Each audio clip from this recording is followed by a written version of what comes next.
And welcome to the Untitled Elite Podcast. My name is Gino Guerin. My pronouns are he, they, and I'll be your host for today's podcast. Flanking me are two lovely co-hosts, Minnie. Hi, I'm Minnie. I'm just a plushie, and my pronouns are she and it. Celine? I'm Admiral Celine Stardragon, leader of the Nebula Roses. And pronouns are she, her. And one day we'll save up arcs to get a proper name. Yeah. One day. One day. But it is not this day. So we are a little bit behind schedule. Three adults doing stuff. Go figure. It's hard to find time. But we are here. And you know what? There are irons to strike while they're still hot. So let's start at the top. Some people like the news to cook a little bit, you know? Yeah. Yeah. Let it percolate a little bit. Let it steep. Yeah. Like a fine glass of iced tea. Anyway, so last week, now almost 8 days ago, the Elite Dangerous Frontier live stream was up. Can we talk for a second about how Elite was first last week? Like before everything else? That's a first. I didn't realize we had fallen so far. Because usually... I don't know if they wanted to appease the people complaining, or they weren't sure how much time other things would take and wanted to make sure the Elite news got out. Yeah, the funny thing was it was actually kind of a shorter show. They only lasted about 45 minutes. And Elite was definitely a smaller section than it usually was, but I don't know if they decided to just leave Elite to be first so they could get all the whiners out of the way. Well, to be fair, there wasn't too much news with it.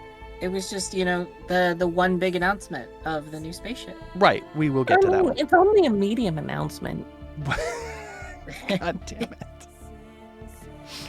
But it is packing something very interesting. We'll be talking about that later. Yeah, we'll get to that.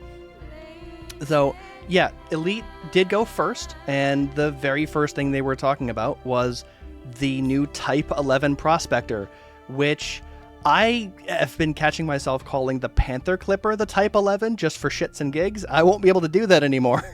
God damn it. No, you will not. Editor Gino, can you put the Type 11 Prospector up on the board, please? Thank you. So, this is a Lakon ship, and once again, like the Type 8, they're going with the industrial forklift with pipes aesthetic. I really like what they've done with this one. Oh, the design language they've been displaying on these last two Lakon ships is beautiful. Absolutely.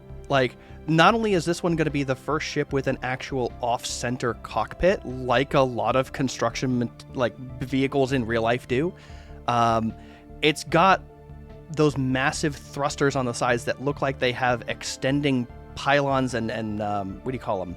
Pistons that will push it down and further out from the ship. So we're going to end up possibly with another one of the Type 8 situations where the thrusters will move away from the ship or back in when it's going to land, and I cannot wait to see that animation. It's going to be really neat to see what they do with that. Because, yeah, like you said, even the was it Chris, I think is his name? The head designer, ship designer, mentioned that, they've been really getting into doing a lot of different movements and stuff with all of the spaceships, and that's definitely going to be a thing with this one. Yeah, definitely. I think the on the Mandalay, don't the wings have little bits that move on them, or is it like the little bits in the back that fold down, kind of like the larger portions of the Beluga liner that flatten during landing? I forget. There's a little bit with the engines. The two major thrusters on the wing sections fold down. I thought there was landing gear. I thought there was a couple more bits besides the big thrusters, but yeah, the thrusters angling downwards for landing is great for that. I'm kind of surprised the Panther or the Python 2 didn't have as many of those moving parts, but that was the first ship they came out with in the new set, so they were just getting back into the swing of things, so to speak. Yeah. No, I want to point out it's also designed as a dedicated combat ship, and you probably want as few moving parts in a combat ship as possible to make it easy to maintain. I mean, you say that. Yes, I'm looking at you, X-Wing. You say that, but every single one of the ships that have come out have been proven to be quite dedicated to be combat if you build them that way. Even the Mandalay is kind of like, I don't know if you guys have seen it, but DSS Lev, another partner streamer, just slaps a whole bunch of flechettes on there and dicks people down with it. Like, you will be surprised what a Mandalay can do in combat. So, Oh, I just mean from a design perspective, from a world building perspective. sure. I just couldn't not say, like, yeah, Python 2 definitely dedicated, whereas Mandalay dedicated explorer. But don't think that just because something's not a dedicated combat ship that it's not capable of combat. That, ooh, Type 10. Just all over again with the pack hounds on the Panther Clipper. I'm still tweaking it, but yeah, you can turn the Panther Clipper into a fucking Gundam if you want to. I'm just saying out there, put 4-shell cannons on your Panther Clipper. Oh god. Pirates aren't going to get close. I can't believe I've unleashed this monster upon the universe. It's the true. 4-shell Panther Clipper. Minnie did mention that to us like months ago. She was like, hey, put a bunch of force shells on the Panther Clipper. And I was like, hang on, wait a minute. Are we cooking? Like, I think even if you were to do turreted force shell, like long-range turreted force shell cannons, Yeah, you could that's be just it. booking away from somebody at about 400 meters per second. It's not great for running away, but when they're getting constantly buffeted to go away from you and they're having to chase full bore and running into even more shots, yeah, no, that's pretty effective, I would think. I use turreted 4 shells on my just basic hauler, and it keeps the average pirate away. You're not talking about the hauler, are you? No. No, we don't talk about the hauler, not on my show. I mean, it has the best Hamster. weapon convergence of any ship. Why would you say hamster to me? Right in front of my salad. Editor Gino, find the clip of just where the hamster. God damn it. Ju- He just the will hamster. betray me, that son of a bitch. God damn, Editor Gino. Fuck it.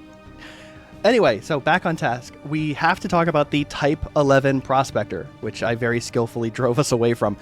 It is a new medium Lacon ship. It's smaller than the Type 8, so it's not going to be a big hulking behemoth. A lot of people thought it was going to be something like that when the first preview reveal image, which didn't really reveal a whole lot.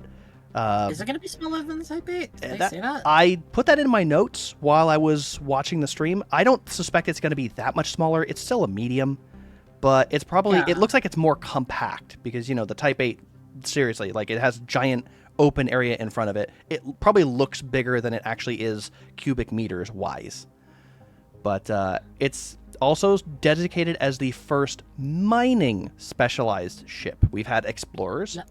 we've had haulers, we've had combat ships that are all specialized, but this is going to be the first specifically mining focused and specialized ship, which is interesting. I think that right there implies that FDev is going to be taking a big swing at mining gameplay in general if they're making something that's dedicated for it. And they're doing it in an interesting way. Would you like to elaborate on that? The Type 11 has a dedicated hardpoint specifically for a new type of mining tool, which they didn't give us much. They didn't give us many details on. Yeah, we don't Looks even like know. a large area.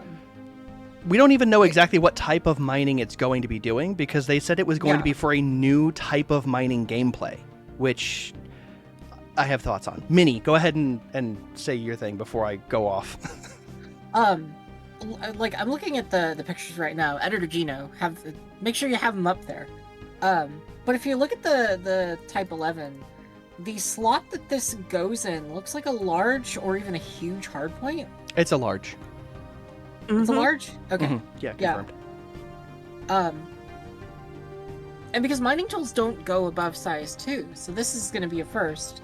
And it's this weird, like, it looks a bit like a drill, but it's all, like, machine gun-y. The real question is, will it be able to pierce the heavens? God damn it. It does definitely look like a drill of sorts, and if you look in the middle of the gun section, It does kind of look like it has something that's built to, like the rest of the ship's pistons, extend to some extent. No, Yeah. that didn't track. Let me try again. It looks like it's supposed to actually pop out as if it may be something like a tether, where it launches the thing, it drills, like Celine said, it drills into the rock, and then it pops out a whole bunch of fragments, or it scoops whatever it's drilling and then brings it back to the ship for immediate deposit. We don't know. We have not seen it in action. We have not even seen it firing at something. No idea how it works, but it's I think it's probably like some kind of rotary laser or something. Yeah, it could be that too. Like, we just don't know. We genuinely don't know. But it's supposed to be for this new type of mining, and it's dedicated. You can only put it on the Type 11 Prospector, which brings me to my first hesitancy, let's call it. If this is the only weapon they release that does this type of gameplay, and it's new type of gameplay, they have effectively made a gameplay loop that is going to be time-gated behind a paywall for 3 months. Not super jazzed about that possibility. But it is a bit. It's a bit shitty, but we'll have to see how it plays out. If it's any different than the other types of mining. That's the one thing. Like, he did specifically say a new type of mining, or something like that. Yep. To that extent. Now, I will say it's a possibility that we do get smaller implementations of this new type of weapon that can be equipped on other ships, and that's how people get the new mining without buying the ship. That would be fine. Perfectly fine, even if they have a bigger tool that does it better. Giving people access to the new gameplay without locking it behind 3 months of a paywall, that's fine in my book. That would be okay. But it's just, we don't know that. So only going on what we've heard, there's a new gun that only goes on the paid ship, and it does a new form of gameplay. That's not great. I'd like to see some more information on that as to how other players who don't buy the ship right off the bat could do this new gameplay, or if they're going to have to wait until the beginning of next year before they can play what everybody else who's paid $10 in ARCs can do. Because that sets a very bad precedent if they're going to lock like early access to gameplay loops behind a paywall. So that's my thing. I mean, it could also be a thing where you get someone with this new tool, and then someone else has the collector limpets. Yeah. You can definitely be participating in the gameplay loop, but I'm still hesitant about it. So again, we're kind of shooting blind here. So we'll have to see what they actually mean when they say new mining gameplay, how it works. This is all just speculation. Yeah. At the moment. When you consider exclusive modules like this, the Panther Clipper launched with its own set of exclusive modules, and as soon as that dropped, there was a CG. Yeah, that's quite true. I mean, the Panther Clipper objectively hauls more cargo than any other ship. That's a thought. They might actually give us those tools in smaller sizes, and it's just that this ship can only mount it in size 3. Yeah, because I mean, the new Panther Clipper modules are cargo racks, but bigger. That's not locking a gameplay loop. That's just being more effective at the current gameplay loops, which objectively, that's a bit pay to win, especially when they're going to have, a CG specifically about hauling cargo, literally even like the day of the new ship. You are incentivized to buy that new ship, and that's not great either. Right. But the new CG does reward similar modules that other ships can equip. Right. Yeah, let's talk about those real quick. So if you guys haven't heard, the original Minerva hauling CG, which I think is in week 3 right now, the beginning of week 3, you can get cargo racks 1 size 5 and 1 size 6 just for participating that have 35% more cargo than their usual size. And if you get into the top 75% of commanders who participate, you can get a second set of 1 5 and 1 6. You can have 2 5s and 2 6s that haul 35% more cargo. And that's not bad. It's not the 50% more that the Panther Clipper exclusive modules have for the size 8 and the size 7, but you could make have you ever had a ship that you're like, oh, I wish I could just have like 10 more cargo on this to make it a round number? You can now do that. Probably. Yep. Or you can just be silly and throw them in your Panther Clipper. And then you can haul what I'm gonna do. 1,300 tons instead of like 12. What is it? 1220 was the maximum, something like that. 38. Yeah. So then you can haul up to 1,300 tons of cargo instead. Oh man, that thing hauls so much. They would also find a really good home in Type 8s. Yeah, true. Like anything that has 2 size 5s and 2 size 6s dedicated to cargo, that's going to be a big bonus to your cargo hauling. So even mediums will be able to haul several hundred tons. So, especially useful for those ground bases or outposts that don't have large pads, maybe. That'd be pretty good. Yep. But yeah, that's on for the first CG. And I say first because literally just this morning, which is why I'm glad we waited, literally just this morning, a new CG popped up because, oh my god, pirates. How did this happen with one of the largest community goals for hauling in the game's history? You mean people are pirating the CG? Why, I never. Did we mention that they extended that CG by like 3 fucking weeks? I think it was set up to be 4 weeks from the beginning. It's just, it was going to end up like clearing way faster because this has had record attendance. It wasn't set up for 4 weeks, it was set up for 2, but then they added the extra tiers and extended it 2 more. Oh, I thought it was always set up for 4. Nope. Huh. Neat. But yeah, so now there's 2 CGs in the same system running at the same time, and the second CG allows you to collect, are you ready for this? Up to 3 double-engineered size 2 railguns. It gets long range and high capacity, and a feedback cascade experimental, so that cancels shield cell banks. And it's gonna, from what I've been hearing from my side of the community, they're already kind of pissed in like 2 different directions. Number 1, the railguns are too heavy because they have too much ammo. It slows down the combat ship. Wah. And secondly, we don't have super pen to go along with the feedback cascade. Wah.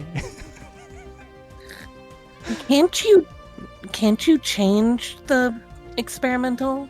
Most experimentals you can't change if they're double engineered CG rewards. There's a few that you have been able to do, like I think frameshift drives that were released during the CGs that were like the V1 engineering. You could go back and change those, or more specifically add, because they were double engineered with no experimental. But I think if they have an experimental, you can't go in and change it for most of these. We'll have to check. Maybe you can, but we'll have to check. Because I swear there was a previous CG reward where they gave similar double-engineered rails, and people were able to just put super pen on them, or one of them came with super pen or something. I'm not familiar, but maybe if you can show me that railgun in game, then we can track it down for like where the source might be. Because I don't know, right before this we did a little checking on Etsy real quick, and Etsy's usually pretty good about hosting all of the double engineered stuff, and they didn't have a record of it, so I gotta see. But yeah, it'd be neat if we could find out where those came from. But yeah, so for the railgun specifically, you can get up to 3 of them.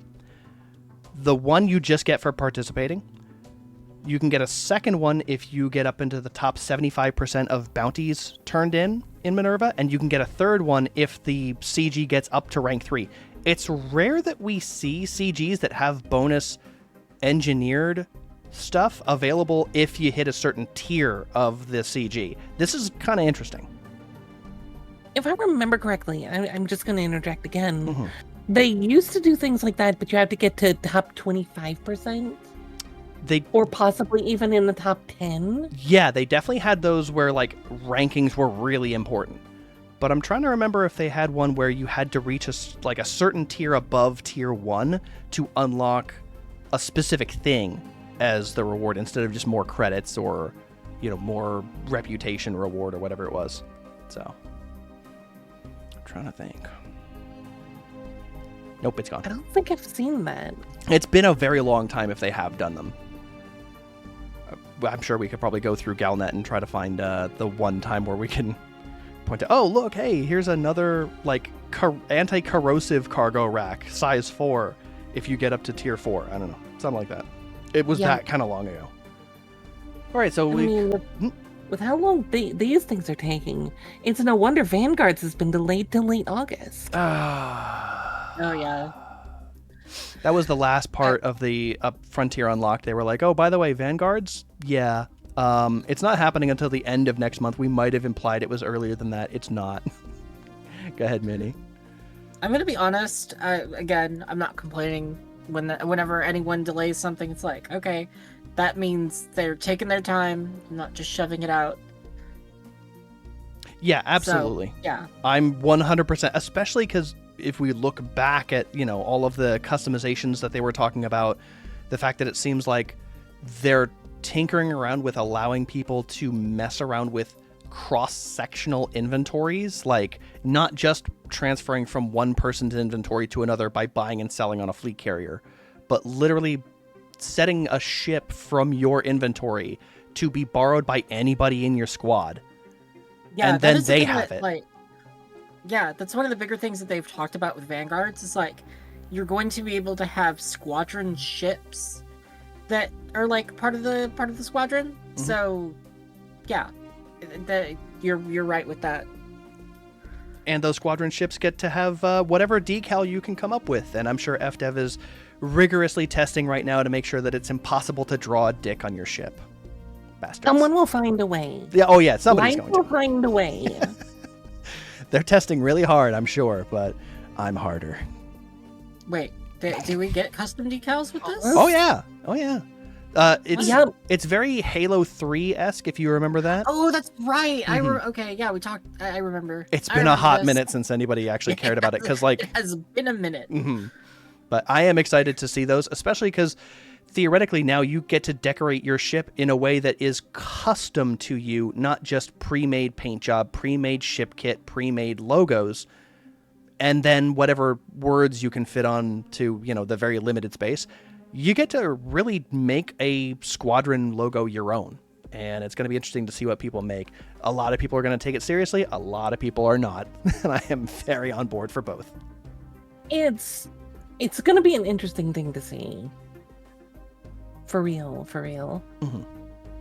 But I'm sure a lot of that takes a lot of testing. And given that FDev now has to include even more data to get shunted back and forth with your ship when, you load into a multiplayer instance, like, oh, what does that logo look like? Here's 80,000 parameters between colors and shapes and overlapping shapes. Yeah, I get the feeling they need to test that a lot to make sure that, packets aren't getting lost and all of a sudden somebody has half a logo and it looks like a dick. I mean, the logo itself will be something that anyone in the squadron can use. Mm-hmm. So. But then you have people who, squadron of one, they make their own logos and then they use them. Yeah. So. All right, so I think we've covered the CG. We've covered everything from the Frontier Unlocked. Now we can kind of go into the historical happenings of the last month, because we actually have a month between last show and this show. We can talk about stuff that's happened in between those two. I would like to open up the floor for Minnie. What would you like to talk about first? Well, there's the third community goal, TM, that's going on right now. The Soon Till shenanigans. Oh, Lord. So, for those who haven't heard, you surely have by now, for some reason, we have no idea why, FDev hasn't said anything. At least in my knowledge, they haven't said anything, but somehow, for some reason, Soon Till relics in Naguri, suddenly we're selling it at 600 units a pop, rather than the usual 15, 20, something like that? Sometimes up to 60 or 80, depending on system status. So they were selling basically 10 times as many as they usually do. Yeah. So suddenly, people are able to buy 60 of them and go and do power play stuff with them. Not 60, 600 of them. Yeah. and go and do power play stuff with them. I have heard from people who were doing it that if you bought an entire round of 600 of them, brought them 150 light years or further away into your systems and sold them one at a time, you could get over 10,000 merits per run. That's wild. I don't have the patience for that. So, from my own experience, and I wasn't selling them one at a time, I was buying, and this is when they dropped it. So after, it was about a week ago, they dropped it from 600 to 400. Such a tragedy. I was flying them out to my own system to help my power play faction take my colonized system. Just selling those 400 in one go, I was getting like 23,000 merits. I'll send Editor Gino a picture that he can put up. God damn. 2,300, you mean? No, 23,000. I thought 10,000 was a lot. You're telling me you got almost 25,000 merits with one set of cargo from, you said it was 400 and not the total 600 that it was at the peak? Holy it was shit. 400. I have screenshots to prove it. Oh my god, Editor Gino, do not forget this shit. I need to see it. No way. Oh god, can we spiral this into a little bit of a outside of this discussion for power play about how basically power play makes it so that like rebuys are now completely non-issues in game? Because when you have stuff like this where you can earn almost 25,000 merits in one run, not even with a Panther Clipper full, like a regular Type 9 with a shield wouldn't even be full at 600. Wouldn't... What, like 400? Couldn't a Type 8 make that run? Hang on, I just lost my The screen Type for a 8 second. can barely hold 400. That's if you're running shieldless with like nothing else. I just lost my screen, so hopefully the recording didn't get fucked up. Anyway, continuing. Yeah, this Type 7, I think you can hold 400. Hang on, let me work something up real quick. In Coriolis, because I'm not using Etsy. Let's see. Get with the times, old man. Etsy is great for making really, really specific, like, high action, high specificity builds. If you want to slap a bunch of cargo bays into a ship, Etsy is awful. It's just so much faster to do it in Coriolis. I hate Etsy. Fair. Its UI it hurts my brain. Yeah, exactly. My poor autistic brain. So, okay. The Type 7 can host up to, what did that say? 310 tons of cargo. So it doesn't actually fit. Although with the new size 6s and size 5s, it might get close to 400. I think it would probably get close to like 376, 380, something like that. But yeah, even just a full Type 7, not even a full Type 9. And you could basically blow through, what would that be, 23,000 merits.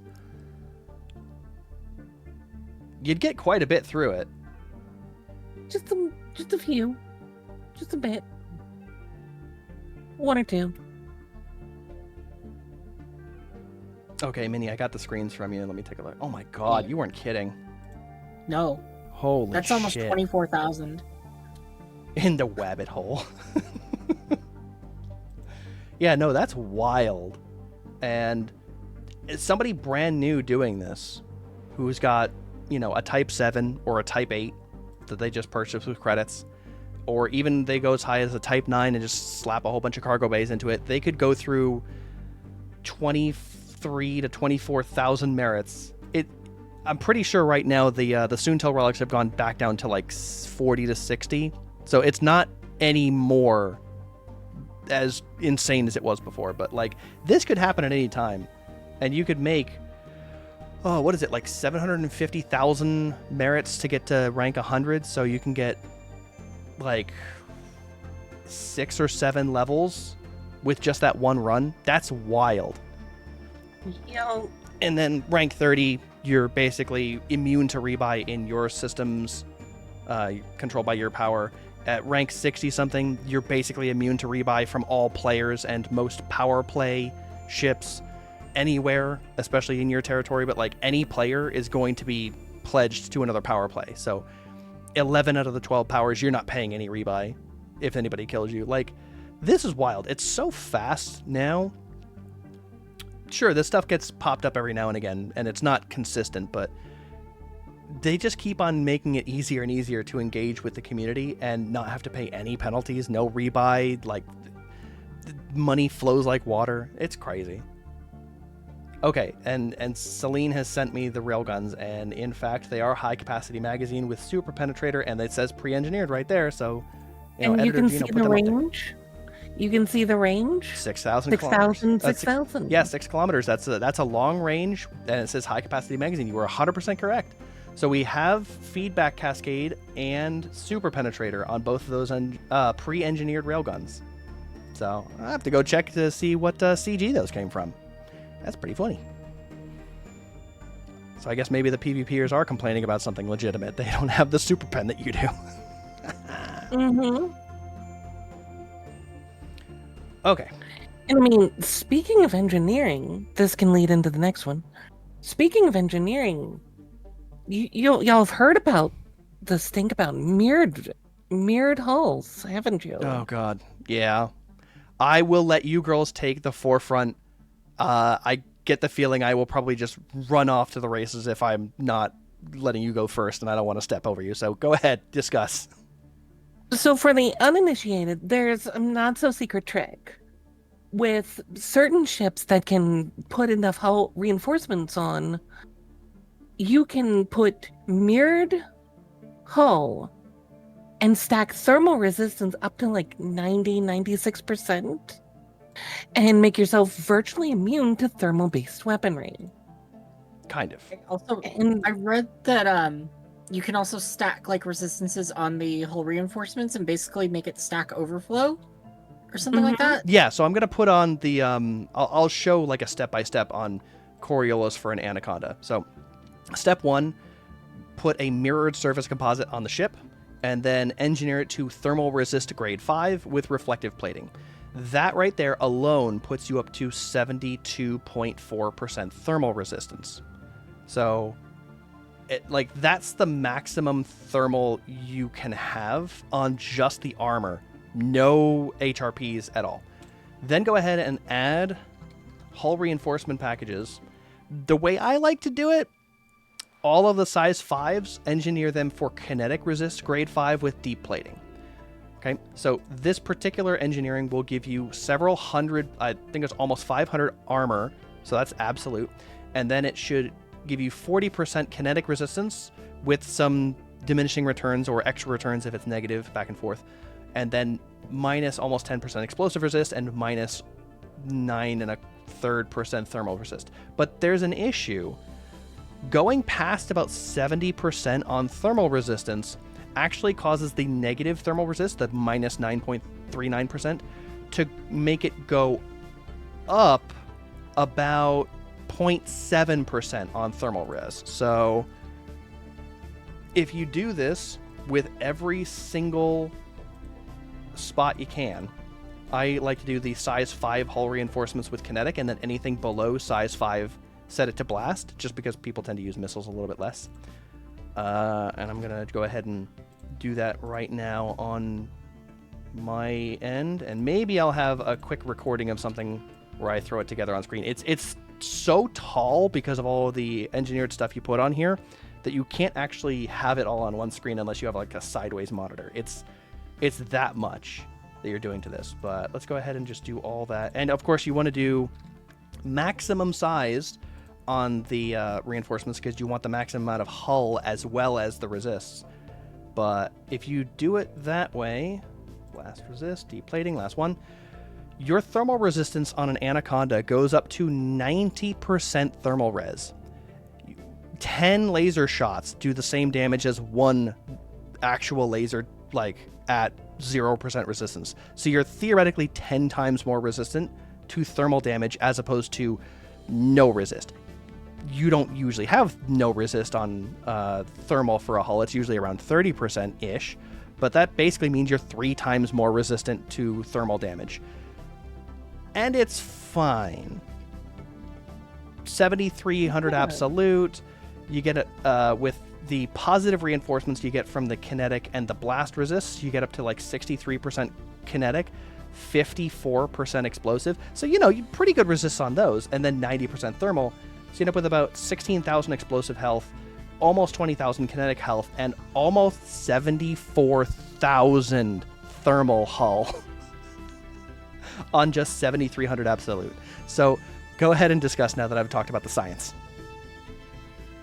I mean, that sounds great, but a lot of what takes people out of a fight is losing modules, which you can stack resistances and your modules will still take damage. Mm-hmm. Yep. Now, I should point out another quirk about this build. Module damage happens after hull damage is calculated, which means if somebody is trying to snipe your modules with, say, railguns, and they're mostly thermal damage, I think it's 2/3 thermal and 1/3 kinetic, that 2/3 thermal is getting cut down by the 90% thermal resistance and then getting applied to your module as actual points of damage to the integrity. So even though you have no module resistance, the 90% thermal means that lasers are hardly doing any damage to your modules. Like, usually you don't notice it when it's sometime between 30 and 60% resistances, because one shot versus two shots to do damage to something, you hardly notice that kind of difference. But when it's one shot versus 10 shots, or two shots versus 10 shots, 5 times as many shots, you do notice that. The problem is you're going to have people that know what's going on with this, specifically NPCs, and your external modules do not have the same kind of protection. So they're going to get nuked immediately. Any weapons, any utility mounts, your thrusters count as external, even though they're technically marked as core internals. So they'll take full damage, and all of your stuff, like weapons, have very limited integrity anyway, unless you literally go for the stupidest engineering and like double brace them. So any amount of missile spam against this will completely nuke it. And even though it's a decent amount of health, if you go anywhere near kinetic or explosive damage or ram damage or plasma damage, you have a tanky ship, but not an overly tanky ship. Yeah. It's a neat little trick that if a station opens fire on you, it'll tickle. But I don't think it really changes anything. And it's been a thing that's been in the game since before I've been playing. At least 5 years. Mm-hmm. Like, Minnie, when did you first hear about Funny Hull? A week ago. Like, legitimately, this is the first I'm hearing of it, basically, so this is all you two. Mm-hmm. Well, then you get to be in the unenviable position of being just about in the same spot as somebody else who didn't know about Funny Hull. I don't know if we're going to touch much on that. However, I do want to congratulate the commander who got that 72 billion bounty. Yep. Congratulations to Commander Plo2. Yeah. 72 billion. But yeah, we have known about this for years. It has been discussed on live streams. I've done it on my own live stream. I'm pretty sure Celine has discussed it on her live streams. I didn't go as in-depth on the mechanics, but yeah, I've talked about it a few times. Notable shitposter Crimson Gamer 99 actually made his engineering video touch on this topic twice and explain exactly what to do, not exactly why. I think his exact words was, FDev doesn't know how this works either, so fuck it, we're just going to tell you how to do it and not necessarily why it works. But this has been what I would generously class as an open secret. And honestly, I think hull tanks need all the help they can get, because if you think about it, all the things that shields protect you against, things like corrosive damage, things like module damage, like, you don't have any of those worries with shields, but there's nothing that hits a shield and goes, oh, I'm going to do way more damage to the ship because I hit the shields and not the hull, right? But corrosive is exactly that for hull, but not shields. Module damage is rampant. You can blow the canopy out from somebody if you hit them enough, and now they can't even see. Yeah. Like, hull tanks desperately need all the help they can get. And again, this is just for thermal damage. If you're hitting somebody with kinetic, they're tanky, but they're not super tanky. And this is dedicating every single internal module. They don't have jump range. They don't have cargo. They don't have a fuel scoop. Like, it's good, but it's not amazing. And if I remember correctly, one of the primary weapons used in, say, PvP is plasma accelerators, which is just absolute. Exactly. Plasmas are 60% absolute, 20% kinetic, 20% thermal. So, like, 7300 hull is great, but you can't pip into hull. And if you know anything about large ships and shields, thousands of shields with 4 pips to shields is way more than 7,000 true damage, if we want to call it that. But your health bar with your hull, that's not regenerative.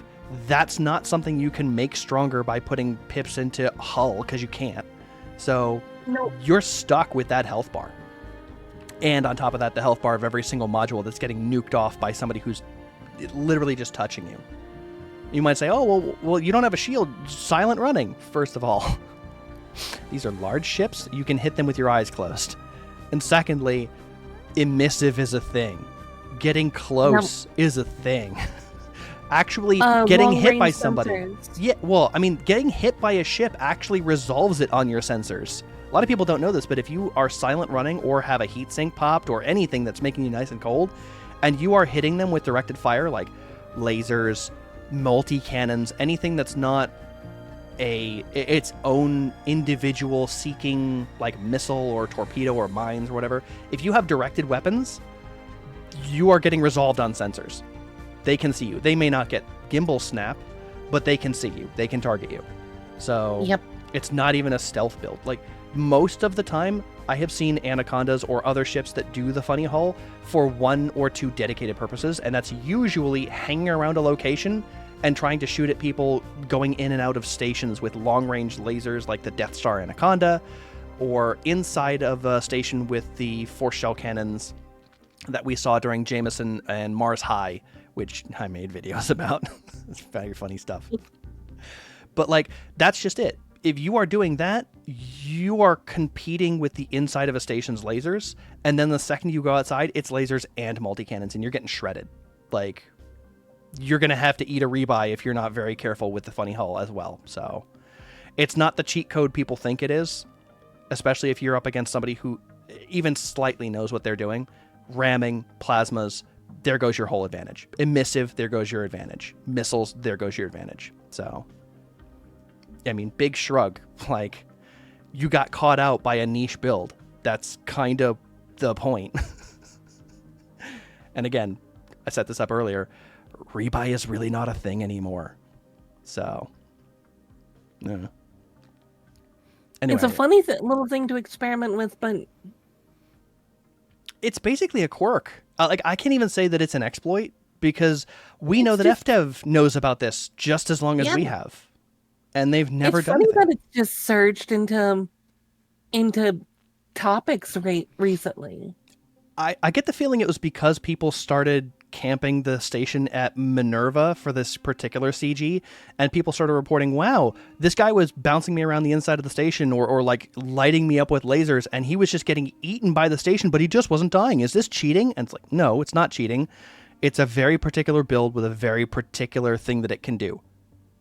Well, it killed me, so it must be cheating. It must be bad. Let's get it out of the game. It's like, oh God, here we go.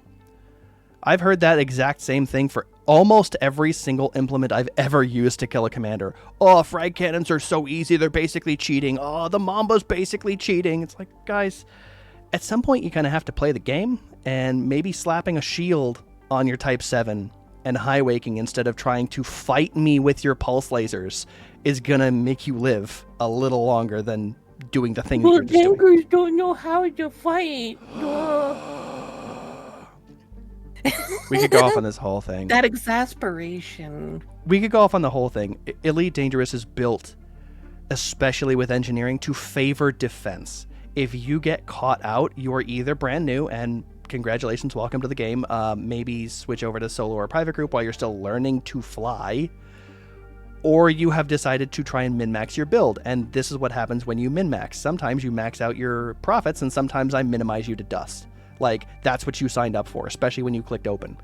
I do not want to hear, how dare you shoot me when I didn't have a shield or weapons, because my response will be, how dare I make you fly a ship with no shields and no weapons? Oh, wait, I didn't do that. You did. Congratulations. Here's your Darwin Award. Minnie, thoughts? I said I was going to roll right over people if they got me going. Minnie, what are your thoughts? There's no thoughts in that head. No. Just fluff. I mean, that's basically all three of us. Again, like I said, this is the, really the first I'm hearing of all of this, and it's new to me. So I'm just kind of learning as I go. I guess it might be time to switch to the other engineering topic. Oh god, yeah. Let's talk about not doing engineering. Yeah. So those who might have heard, Aisling Duval took, was it Aisling? Was it? It was Mrs. Empire. Blueberry or whatever? Yeah, I think so. Yeah. So they took over a system they had engineered that required cigars to get into. You buy a rare good, you take it to the engineer, you get access. Well, the system that got taken over sold those cigars, and oops, now we can't buy those cigars. Thankfully, A rare good became illegal. Yep, and wasn't able to be sold. Thankfully, FDev has fixed this, despite complaints from other commanders being like, oh, why didn't they make it a CG or something? I would have liked to see that, but it's also a major component of their game, which is part of progression. So I understand why they didn't. I'm okay with it either way, and I think this is smoother. Why didn't they make it a CG? We've already got 2 going. Do you really want to wait a couple more weeks to let people unlock this? What is wrong with y'all? Damn, Commander. Your game devs let you have 3 CGs? No. I've seen them happen. But yeah, the Kamitra cigars from, where is this? Hamel Terminal in Kamitra. We were talking about Soontil relics. They're not available in Soontil. So these ones actually are available in their namesake system. Yeah, Haratani needs 50 of them to unlock. And I'm pretty sure, if I remember correctly, they don't spawn in groups of 50. They spawn in less than that. So you have to make multiple trips. Like, I think it's something like 16 to 20. Like, I think it's at least 3 trips. And the Empire showed up and like, no cigars.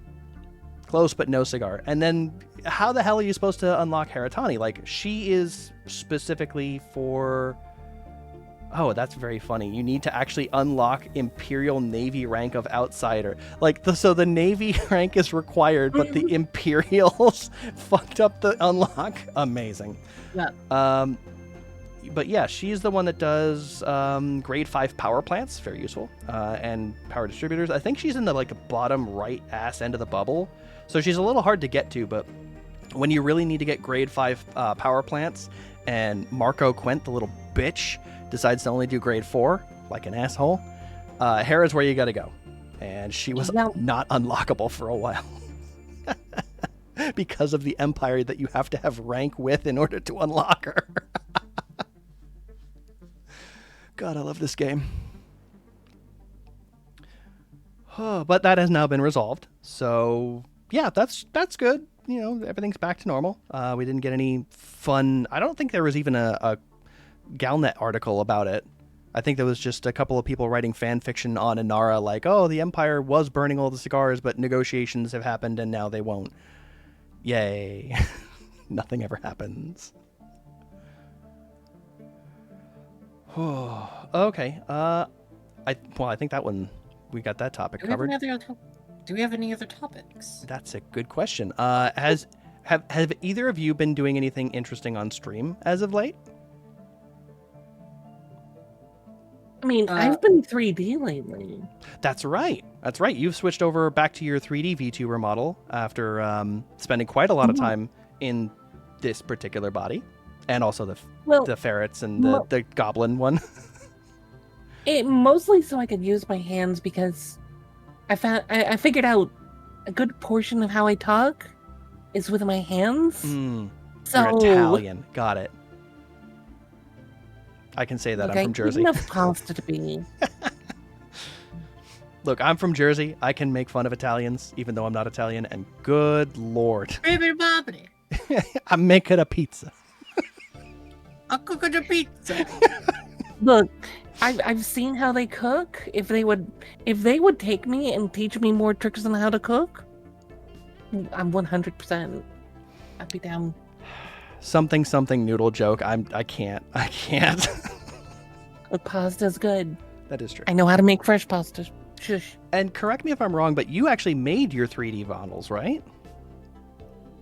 With Vroid, but Sure, but like they're not stock. You did some very heavy editing, and on top of that, your combat model actually has colors that chat can control through chat commands or point redeems. Yeah, that's really cool. I have no interest in going that far into my VTuber model. I have a paper doll of a fucking orange Gumby character, and that's all I can do.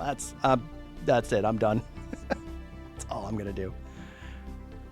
But Minnie, you've been swapping around models, maybe not recently, but like this one you kind of settled on in the last 6 months, right?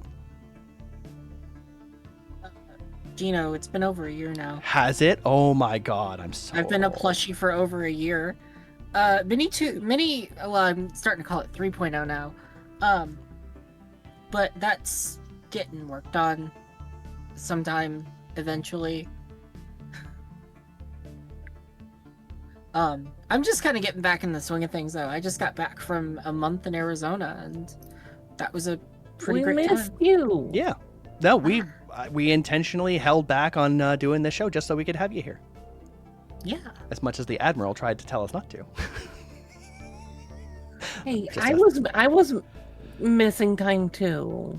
No, don't mind me. I'm just stirring shit. You guys know who I am. Come on. But yeah, I think we're just about at time. Thank you, ladies, so much for hosting with me. I'll be editing this together, and at some point, hopefully in the next couple of days, we'll put it up. And I hopefully in the next couple of days after that get to stop sweating at my inbox so much, because oh my fucking god, I'm so tired of doing that. Hashtag Gino friendly partner. One can hope, but at this point, I don't know. Maybe they're not going to do another one until January. Anyway, thank you guys so much for co-hosting with me. We're going to wrap this up, and we'll catch you 3 weeks from now, hopefully at the beginning of Vanguards. Yeah. Fingers crossed. Remember, hashtag Gino for Elite Partner. Yes. Y'all better make this happen. I need to touch grass so much. Bye-bye. Bye-bye. Bye.